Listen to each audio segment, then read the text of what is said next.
โลสบายดีเฮาบ่ได้พอกันโดนแล้วเนาะบ่ได้ลงYouTube โดนแหละตอนนี้ก็6:43อยู่อเมริกาความเฮ็ดกินแล้วจริงๆแต่ว่ายังไม่ทันได้เฮ็ดยังไม่ทันได้กินเราสิมาออกกำลังกายก่อนไปออกกำลังกายกันเลยเพลงเขากำลังดังใส่มองได้ทั้งตาใส่ใจนายหนึ่งนาสิพาไปกินแกงหน่อและขี่รถไถนา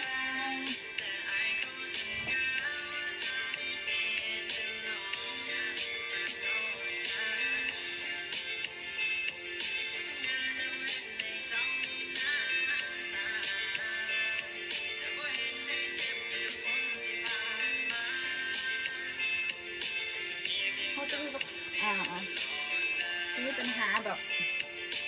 ขาใหญ่เนาะเป็นให้ขาลดเวลายางแบบขามันเบียดกันสิ อย่าให้ขามันหน่อยลง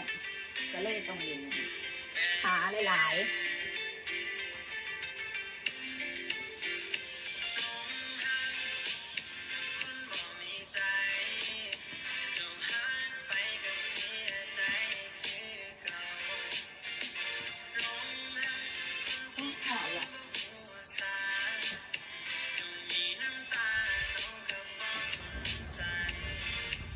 ช่วงนี้อากาศร้อน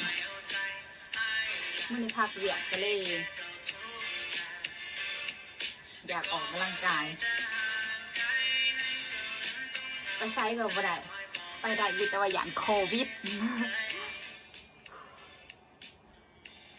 อ๋อเขาบอกได้ไหมว่าไอ้แจ็คคืออะไร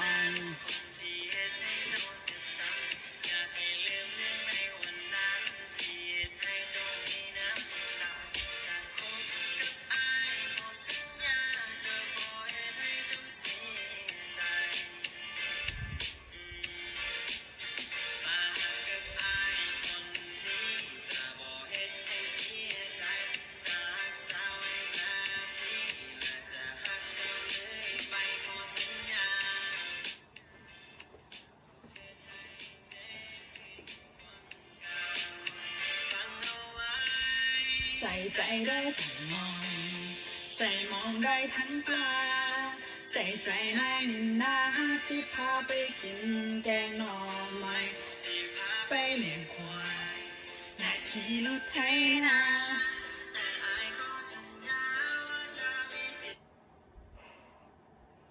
แต่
โอเค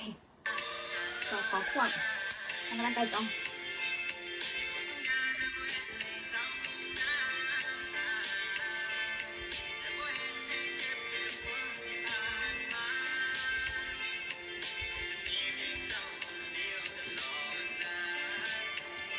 ท่านี้เขาจะได้กด ใส่มองได้ทั้งปลา ฟังเพลงแล้วไม่เคยอยากห้องน้ำเพลงแล้วไปออกกำลังกายแหละมันจะเห็นให้กลนห้องกระสับมาทานแบบกลกระสับกลเด้งดึงแบบลูกซี่โหลด ใครเห็ดได้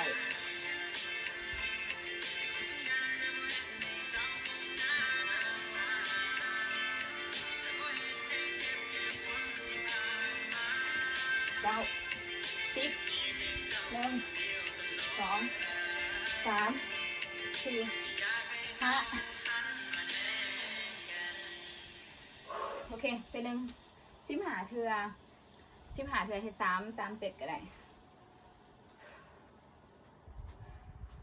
At Cutwater, we believe you should be able to take your cocktail Okay. anywhere. So we took our award-winning spirits, ขอพัก used them แต่ to แทบ make นึง real เมื่อย cocktails, and put them into cans. Cutwater, set your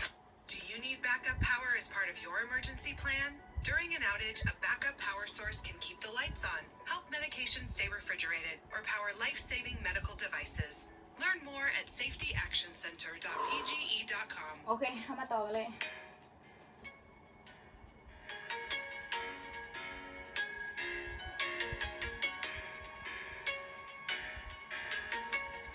15 เทื่อ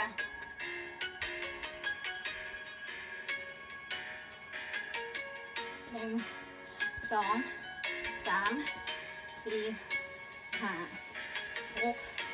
7 8 9 10 1 2 3 4 5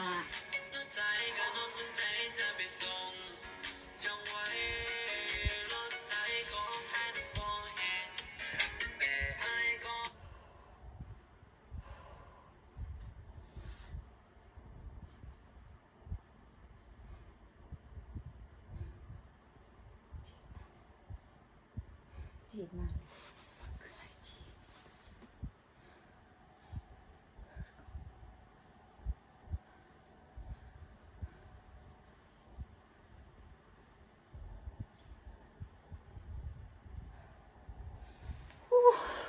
กำลังได้2 เสร็จเพื่อหน่อยแล้ว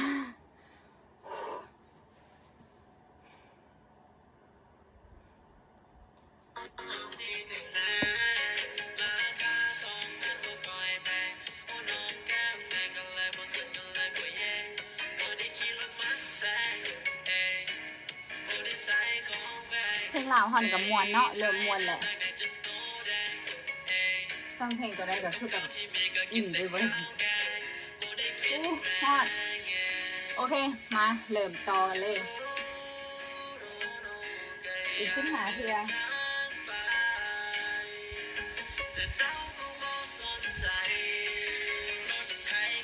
เพราะตอนสาวเขาก็ออกแม่แหละเนาะเขาออกร้ายคือกันแหละนี่จะก่อนออกกำลังกายทุกคนแบบอยากให้พยายามแบบยืดเส้นยืดเอ็นได้หลายเวลาขาเข้าประโยชน์แล้วการเนื้อเข้ามันสิตึงแล้วมันสิแล้วปวดให้ตามแขนตามขา1 2 3 4 5 6 7 8 9 10 1 2 3 4 5โอ้ชื่นใจ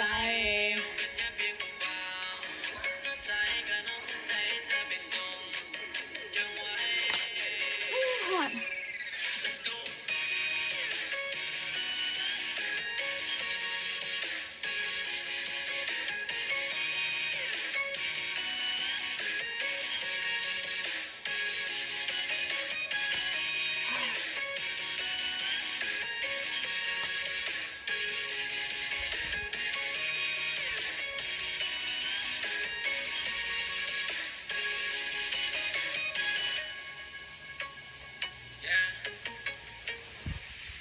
โอเคเขามาถือดัมเบลป่ะเนี่ยแต่ว่าเป็นคาสควอตคือเก่าเอาประมาณ15 เทื่อให้เก่าเนาะเสร็จ1 15 เทื่อเอา3 เสร็จใครเห็นใจครับห้องกดตึงแน่นอนแต่สีน้องไม่จะเห็น1 2 3 4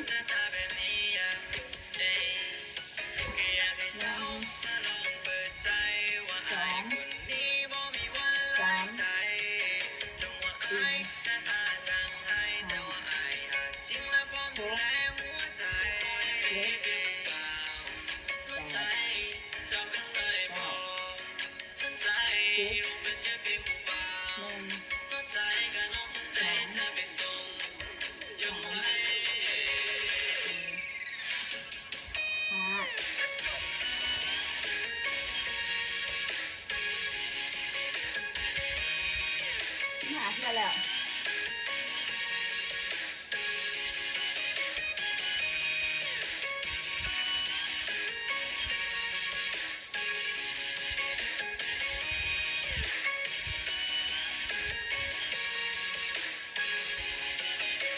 าสิ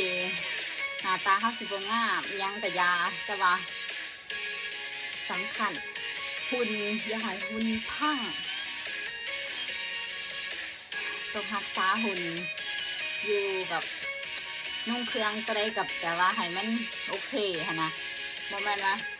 นุ่งแล้วก็เป๊ะหลังแล้วยังบอกยังพวกมันมากยังพวกบ่ฮักโอเคทำมาเริ่มเซตที่15เทื่อ1 2 3 4 5 6 7 8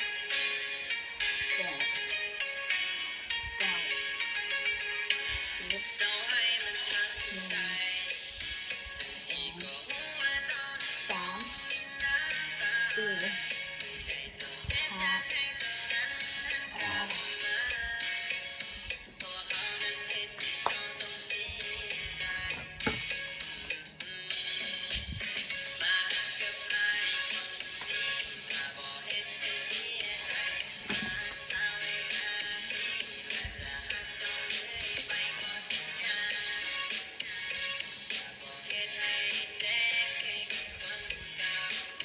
ฟังเอาไว้ใส่มองได้ทั้งปลาใส่ใจไว้นะพอไปกิน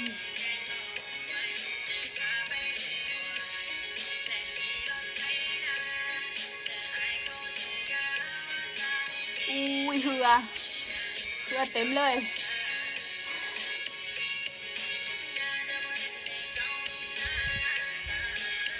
โอเคทำมาเลยเซตที่3มาเลยนะเซตสุดท้าย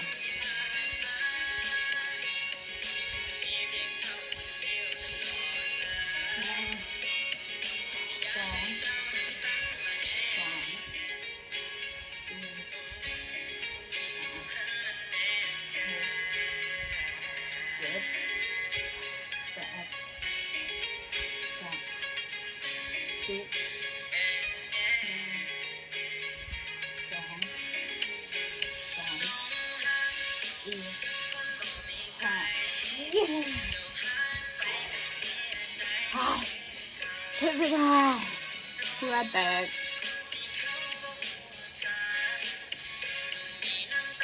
เขาก็บอกสนใจก็มีแต่น้องนี่ละที่คอยเอาใจอ้ายนี่ละที่คอยเทคแคร์อย่างและก็บอกให้เธอห่างไกลให้เจ้านั้นวนกลับมาเขาบอกว่าดื้อ